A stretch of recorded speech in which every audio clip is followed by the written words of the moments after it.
आदाब, नमस्कार, स्वागत है आपका। मुंसिफ जोहार देख रहे हैं आप, मैं आपके साथ शफान अंसारी। शुरुआत करेंगे हेडलाइंस के साथ।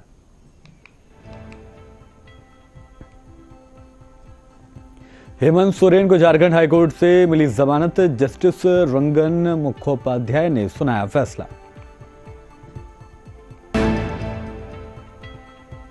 झारखंड के 31 स्टूडेंट्स को देश विदेश में मिली नौकरी, चंपाई सोरेन ने दिया नियुक्ति पत्र।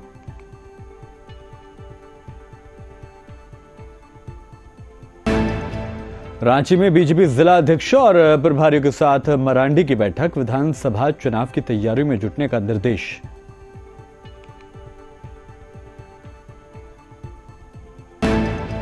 गिरिडीह में मेडिकल कॉलेज खोलने का प्रस्ताव को मिली मंजूरी, 30 एकड़ की जमीन पर बनाया जाएगा कॉलेज।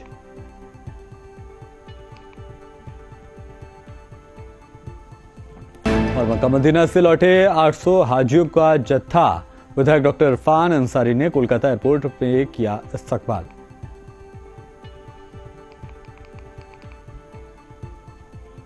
खबरें तफसील से। झारखंड के पूर्व मुख्यमंत्री हेमंत सोरेन को आखिरकार जमानत मिल गई है। झारखंड हाईकोर्ट के जस्टिस रंगन मुखोपाध्याय ने शुक्रवार यानी आज जमीन घोटाला मामले में जेल में बंद हेमंत सोरेन को जमानत दे दी। झामुमो नेता हेमंत सोरेन को 50,000 रुपए के 2 मुचलके पर जमानत दी गई है। 31 जनवरी 2024 की रात को प्रवर्तन निदेशालय ने लंबी पूछताछ के बाद उन्हें गिरफ्तार कर लिया था। बड़गाई में 8.5 एकड़ जमीन के कथित घोटाला मामले में झारखंड मुक्ति मोर्चा के नेता और झारखंड के पूर्व सीएम हेमंत सोरेन के वकील लगातार जमानत के लिए कोर्ट में अर्जियां दाखिल कर रहे थे।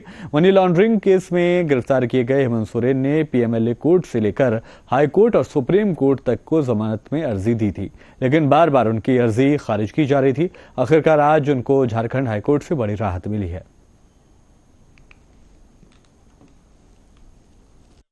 नहीं कहूंगा, लेकिन आज अंतोगत्वा मैं फिर से राज्य की जनता के बीच में हूं और जो लड़ाई हमने और जो संकल्प हमने लिया है उसको निश्चित रूप से मकाम तक भी पहुंचाने का हम काम करेंगे। आज मुझे लगता है ये एक संदेश है राज्य के लिए नहीं, पूरे देश के लिए, कि किस तरीके से हमारे विरुद्ध षड्यंत्र रचा गया है।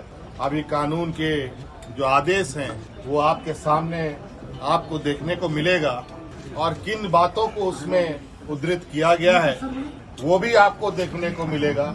मैं अपनी जबान से कहना नहीं चाहता, इसलिए मुझे लगता है जो भी न्यायालय के आदेश हैं उस न्यायालय के आदेश को आप लोग बेहतर तरीके से आकलन करें, समीक्षा करें और देश की जनता और राज्य की जनता को बताएं। पूर्व मुख्यमंत्री हेमंत सोरेन को झारखंड हाईकोर्ट से जमानत मिलने के बाद आज झामुमो और इंडिया अलायंस के कार्यकर्ताओं ने जमकर जश्न मनाया। इसी कड़ी में रांची के अल्बर्टा का चौक पर झामुमो के कार्यकर्ताओं ने एक दूसरे को मिठाई खिलाकर, रंग और अबीर लगाकर आतिशबाजी कर हेमंत सोरेन की रिहाई का जश्न मनाया।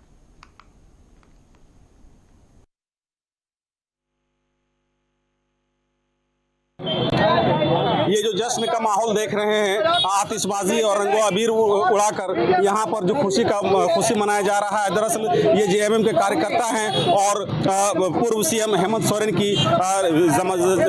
को जमानत मिलने की खुशी में ये फिरायलाल चौक में जश्न मना रहे हैं। यहाँ पर हम बात करेंगे पार्टी कार्यकर्ताओं से और जानेंगे हेमंत सोरेन को आज कोर्ट से जमानत मिल गया, क्या कहेंगे? न्याय जीता है, संघर्ष जीता है, झारखंड झुका नहीं, सच्चाई का जीत हुआ, झूठ का हार हुआ। हेमंत सोरेन के बाहर आने के बाद अब चूंकि इस साल के अंत में विधानसभा चुनाव होने हैं, तो उनका बाहर आना कितना असर डालेगा चुनाव में? भारतीय जनता पार्टी का सुबाड़ा साफ हो जाएगा। हेमंत सोरेन के तौर पे मिली सीधा सुबाड़ा साफ आ गए, कुछ ही महीनों में चुनाव होने वाला। गठबंधन में अगर चुनाव लड़े तो भी जीत है, और अगर इकलौता हेमंत सोरेन चुनाव लड़ते हैं तो भी जीत है। चाचा, अभी जो लोकसभा का चुनाव हुआ उसमें जो आदिवासी रिजर्व सीटें थी उसमें जेएमएम या कांग्रेस के उम्मीदवार को जीत मिली, लेकिन अभी जो विधानसभा चुनाव होने हैं इसमें हेमंत सोरेन भी बाहर रहेंगे, वो कैंपेनिंग करेंगे, चुनाव प्रचार करेंगे, क्या प्रभाव पड़ेगा? बहुत अच्छा असर पड़ेगा। हम लोग जीरो हो जाएगा बीजेपी यहाँ से। चुनाव के परिणाम आते ही भाजपा को लगा कि उनका जो दांव है उल्टा पड़ गया और पूरे राज्य में पूरे जो आदिवासी सीटें थी वो गंवा चुके हैं। यहाँ के जो भी आदिवासी मूलवासी आदिवासियों की जो भावना थी उसके खिलाफ में जाकर हेमंत सोरेन जी को उन्होंने जेल में डाला था। ये दांव उल्टा पड़ते ही अब भाजपा को लगा कि इससे हमारा कोई फायदा हो नहीं रहा है। आज ये हम लोग को पूर्व अंदेशा था कि बहुत जल्दी छूटेंगे और हुआ भी वही। झारखंड के मुख्यमंत्री चंपाई सोरेन ने कल्याण गुरुकुल और कौशल कॉलेज के 31 छात्र छात्राओं को बृहस्पतिवार को नियुक्ति पत्र सौंपे। देश विदेश की कंपनियों में नौकरी मिली है। इस मौके पर सीएम ने छात्रों से कहा कि घर, परिवार, समाज और राज्य के प्रति अपने दायित्वों का निष्ठा से निर्वहन करें। मुख्यमंत्री चंपाई सोरेन ने कहा कि उनकी सरकार झारखंड के युवाओं के कौशल विकास और रोजगार के लिए कृत संकल्पित है।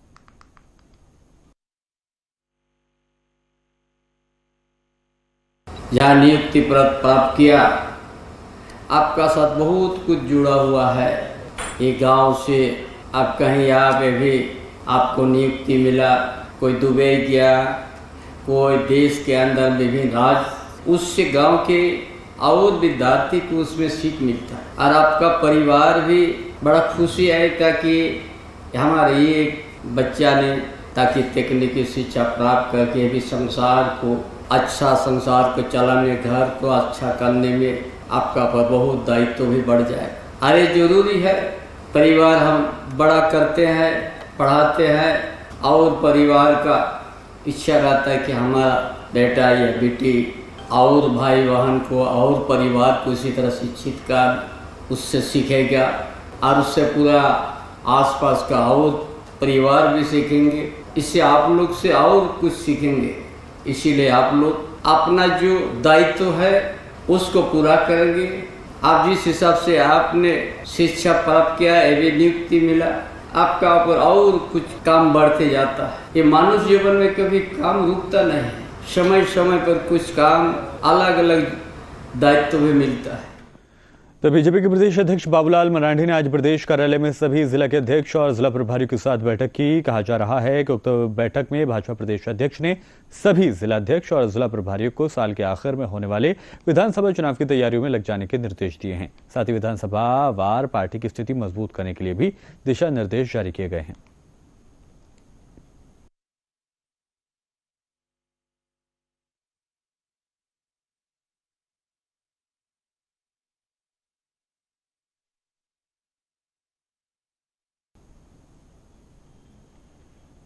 और जिला विधिक सेवा प्राधिकार गढ़वा के सचिव रवि चौधरी ने गढ़वा जिला वासियों से अपील की है कि झालसा और प्रधान जिला सत्र न्यायाधीश से अध्यक्ष जिला विधिक सेवा प्राधिकार राजेश रण सिंह के निर्देशन से आगामी 29 जून को जिला विधिक सेवा प्राधिकार गढ़वा के द्वारा जिला सभी प्रखंडों में भूमि और राजस्व मामले से संबंधित विशेष लोक अदालत का आयोजन किया जा रहा है। इस लोक अदालत में गढ़वा की जनता अधिक से अधिक उपस्थित होकर अपने मामलों को आसानी से निष्पादन कर सकते हैं। ये लोक अदालत बिल्कुल निःशुल्क है।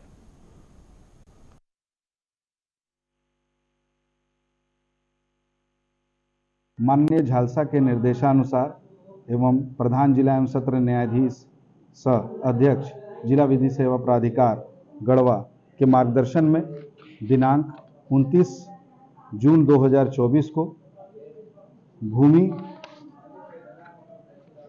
से संबंधित मामलों के निष्पादन हेतु विशेष लोक अदालत का आयोजन किया जा रहा है, जिसमें सभी प्रखंड के सीओ साहब, बीडीओ साहब से नोटिस निर्गत करवाया गया है और उन्हें म्यूटेशन केस एसडीओ साहब के यहाँ पेंडिंग 107, 144, 145 से संबंधित सभी वादों को शीघ्र से शीघ्र निष्पादन करने का निर्देश माननीय प्रधान जिला एवं सत्र न्यायाधीश ने दिया है और उनसे यह कहा है कि सभी मामलों को गहनता से जांच कर उनका त्वरित निष्पादन करें ताकि लोगों को आगामी 29 जून 2024 को होने वाले इधर हाजियों का जत्था हज कर वापस अपने मुल्क भारत लौट रहे हैं। गुरुवार को मक्का मदीना से लगभग 800 हाजियों का आखिरी जत्था कोलकाता एयरपोर्ट पहुंचा।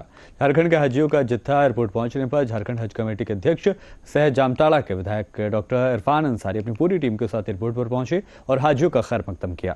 मौके पर मौजूद सभी हाजियों के चेहरे पर अपने वतन में पहुंचने की खुशी साफ झलक रही थी।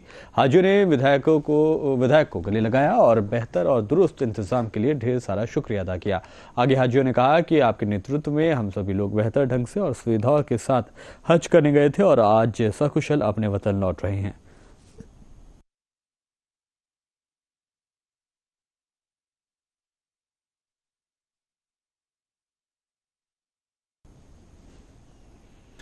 गिरिडीह जिले में साइबर अपराध से जुड़े अपराधियों पर पुलिस की पैनी निगाहें लगातार पुलिस कार्रवाई कर इन अपराधियों को सलाखों के पीछे डाल रही है। इसी कड़ी को आगे बढ़ाते हुए एक बार फिर पुलिस ने अपराधियों को घर पर दबिश देकर दबोच लिया। शुक्रवार को पापरवा टांड स्थित अपने कार्यालय में एसपी दीपक कुमार शर्मा ने प्रेस कॉन्फ्रेंस कर इसकी जानकारी दी। उन्होंने बताया कि प्रतिबिंब पोर्टल पर मिले सूचना के आधार पर साइबर पुलिस उपाधीक्षक आबिद खान के नेतृत्व में टीम का गठन कर बेंगाबाद थाना इलाके में छापेमारी की गई और इस दौरान 4 साइबर अपराधियों को गिरफ्तार किया गया है। पकड़े गए साइबर अपराधियों में बेंगाबाद थाना इलाके के राधाईडीह का सरफराज अंसारी, हिरोड़ी थाना इलाके के मनकरमा टांड का कमरुद्दीन अंसारी, तारा टांड थाना इलाके के जबरदाह का रंजीत कुमार और परमेश्वर कुमार मंडल इसमें शामिल है। गिरिडीह पुलिस के द्वारा लगातार साइबर अपराधियों के विरुद्ध में छापामारी की जाती रही है। इसी क्रम में सूचना मिली थी कि ताराटांड बेंगाबाद में कुछ साइबर अपराधी अपराध करने की योजना बना रहे हैं।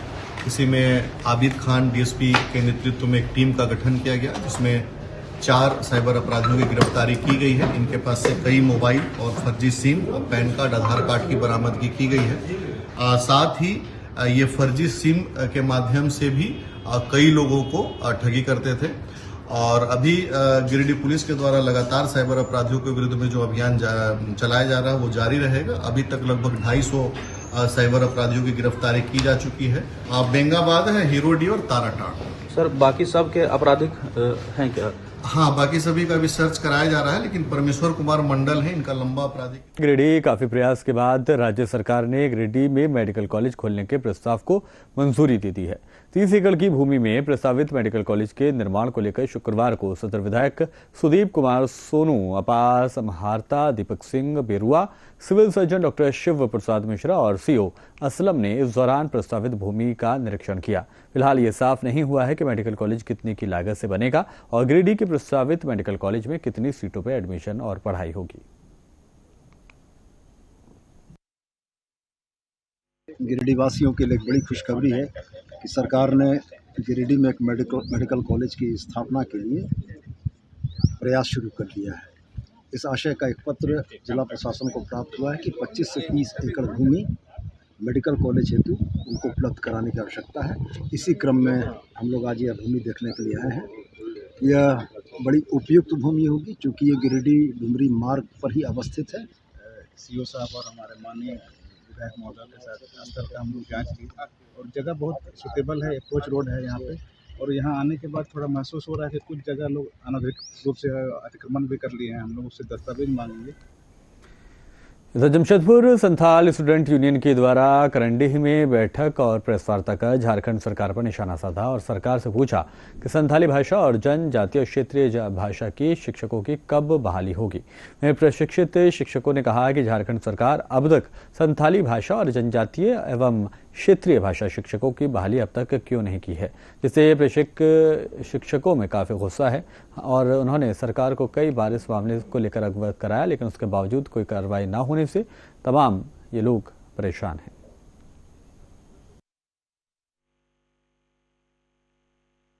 अभी हमारे केंद्र सरकार के द्वारा यहाँ पे न्यू एजुकेशन पॉलिसी 2020, जिसको हम लोग हिंदी में नई शिक्षा नीति 2020 हम लोग कह रहे हैं, उसमें भी स्पष्ट रूप से लिखा गया है कि सभी सरकारी स्कूलों में जनजातीय एवं क्षेत्रीय भाषा की पढ़ाई होगी, क्योंकि उस पॉलिसी में साफ साफ लिखा है कि बच्चों को अपने मातृभाषा में पढ़ने का अवसर दिया जाए ताकि वो लोग खेलते खेलते जल्दी से समझ सके और बेहतर ढंग से उनको क्वालिटी एजुकेशन दिया जा सके।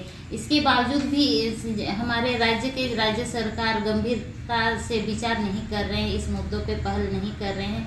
ये कहीं ना कहीं दिखता है कि शिक्षा के प्रति सरकार गंभीर नहीं है और शिक्षा व्यवस्था बहुत ढीला दिखाई दे रहा है और जिसके चलते आज अगर हम लोग देख रहे हैं कि शिक्षा को ही अगर हम लोग बेहतर union bank regional office Ranchi के तत्वाधान में आज रिटेल लोन एक्सपो मेले का शुभारंभ किया गया। इस लोन मेले में कम से कम rate of interest, quick loan session और नो प्री क्लोजर चार्ज समेत ढेर सारी सुविधाएं ग्राहकों को मिलेंगी। यूनियन बैंक ऑफ इंडिया के रीजनल हेड आलोक कुमार ने इस मौके पर मीडिया से बात करते हुए कहा कि यूनियन बैंक शुरू से ग्राहकों की सुविधा को केंद्र में रखकर योजनाएं शुरू करता है। रिटेल लोन एक्सपो मेला इसी सिलसिले की अगली कड़ी है। उन्होंने कहा कि इस मेल के तहत हमारे सारे की अपने सपनों के साकार करने के लिए मदद मिलेगी। साथ ही गाड़ियों के लिए, एजुकेशन के लिए आसान किस्तों पर कम इंटरेस्ट पर सुविधाजनक लोन हासिल किया जा सकता है।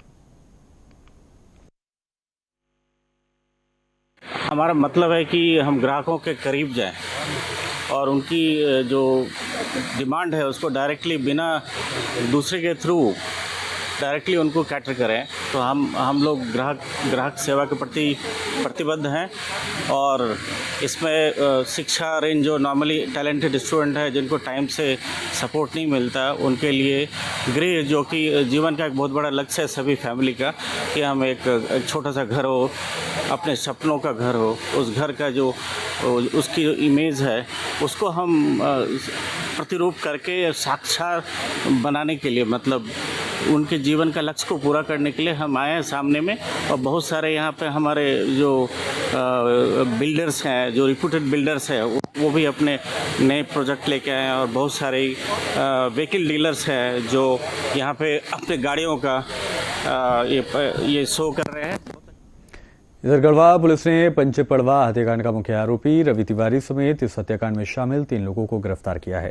गिरफ्तार अपराधियों के पास से पुलिस ने एक देसी पिस्तौल, हत्या में इस्तेमाल किए गए काले रंग की स्कॉर्पियो गाड़ी और बाइक बरामद की है। ये जानकारी देते हुए पुलिस अधीक्षक दीपक कुमार पांडे ने बताया कि विगत 24 जून को शाम 7 बजे पंचपड़वा में महुलिया गांव की तैयब अंसारी की गोली मारकर हत्या कर दी गई थी।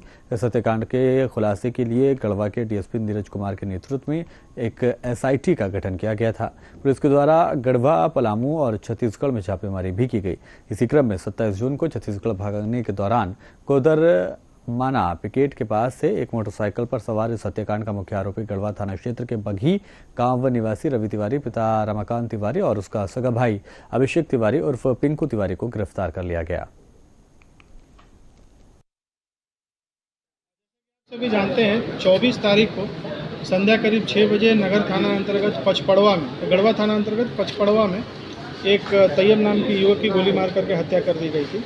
और हत्या के पीछे विवाद यही था कि रास्ते को लेकर के, मतलब सड़क पर गाड़ी को हटाने को लेकर के विवाद हुआ और उसी विवाद में गोली मार करके उसकी हत्या कर दी गई। इस हत्या में 5 लोगों पर नामजद एफआईआर दर्ज करवाया गया उनके परिजन द्वारा।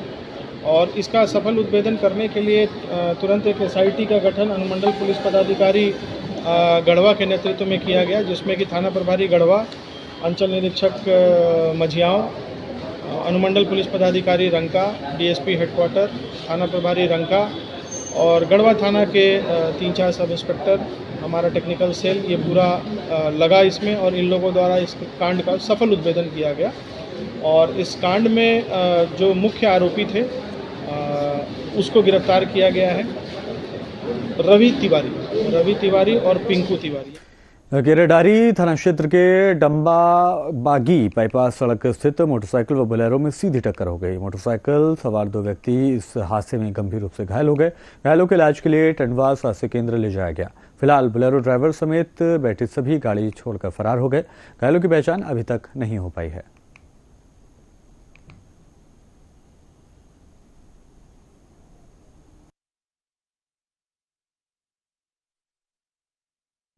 पाकुड़ जिले के अमड़ापाड़ा थाना क्षेत्र में बीते 6 जून को 2 चचेरी बहनों के साथ हुए सामूहिक दुष्कर्म मामले में पुलिस ने 2 लोगों को गिरफ्तार कर लिया है। इस बाबत बुधवार को अमड़ापाड़ा थाना प्रभारी सह इंस्पेक्टर अनिल कुमार गुप्ता ने प्रेस वार्ता आयोजित कर जानकारी देते हुए बताया कि 2 युवतियों के साथ हुए सामूहिक दुष्कर्म की घटना को अंजाम देने वाले स्टीफन मुर्मू और मानकीराम मुर्मू को पुलिस ने छापेमारी कर बीते मंगलवार की रात बड़े गांव से गिरफ्तार कर लिया। 2024 को अमड़ापाड़ा थाना कांड संख्या 24/2024 धारा 373 सब क्लोज डी, 342, 120 बी, 379, 34 भादवी और 4/6 धारा का पॉक्सो एक्ट के तहत कांड दर्ज किया गया था। उक्त घटना है बाघापाड़ा स्थित धीरी दरहा नदी के किनारे 2 लड़कियों के साथ सामूहिक बलात्कार की घटना हुई थी। अनुसंधान के क्रम में कुल 12 लड़कों के द्वारा इस घटना को कारित करने की पुष्टि हुई है। घटना के पश्चात अपराधियों की धरपकड़ के लिए वरीय पदाधिकारियों के आदेश निर्देश पर लगातार छापामारी की जा रही थी। छापामारी के दौरान अब तक कुल 7 अपराधियों को इस कांड में पकड़ा जा चुका है या तो वे सरेंडर कर चुके हैं। पकड़े गए अपराधी में से 11/6/2024 को रावण सोरेन, 10/6/2024 को पतरस मुर्मू को गिरफ्तार कर न्यायिक। बोकारो के नावाडी में मनरेगा में भ्रष्टाचार रुकने का नाम नहीं ले रहा। यहाँ के रोजगार सेवक धर्मवीर कुमार के काले कारनामे से पूरा महकमा परेशान है, लेकिन हैरानी की बात है कि उस पर विभाग की ओर से अब तक कोई कार्रवाई नहीं की गई है। उक्त रोजगार सेवक द्वारा जमुआ टांड निवासी आबुआ आवास के लाभुक पुष्पा देवी से 5,000 रुपये रिश्वत लेने का वीडियो वायरल हुआ और तिल्लिया टांड के आबुआ आवास लाभुक रिंकी देवी सुमित्रा देवी से सफेद कागज में हस्ताक्षर कराकर और पोस मशीन द्वारा पैसा निकालने का मामला अभी ठंडा भी नहीं हुआ था कि बुधवार को नावाडी के पोटसो पंचायत में एक नया मामला इसी तरह का देखने को मिला है। बावजूद इसके अभी तक विभाग की ओर से कोई कार्रवाई नहीं की गई है।